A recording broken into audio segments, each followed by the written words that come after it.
ধরো এইসব গাড়ি গালানের দেখো ওই গাড়ির ধরো খাসিয়াত বাত আছে বুঝতে পারলে তো, তোমার ভালো দিক যেগুলি শিখলে বুঝছি বুঝতে পারলে তো।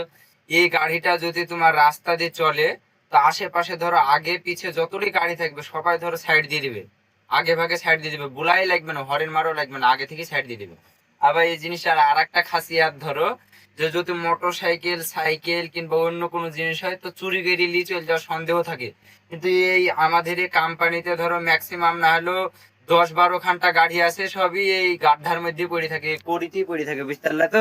তো কাউরের দম হবে না যে গাড়ি খানটাকে তুলে নিয়ে যায়, এরকম কোনো কাউর অপারেটার ভাড়া করতে হবে, যার দ্বারা হবে না বুঝতে পারলে তো। কাউরের দম নাই যে চুরি করে নিবে তো ধরা পড়ে গেলে মারবে, তো ধরা পড়াটা তো দূরে থাকে, আর কোনো নাম্বার প্লেটও নাই যে পুলিশে খুঁজে বাহি করবে, সে ক্ষমতাটাও নাই পুলিশের, খুঁজে বাহি করতে পারবে না, একে লি যাওয়াটাই মুশকিল বুঝতে পারলে তো। একে লি যাওয়া মানে ধরো জম লি যাওয়া।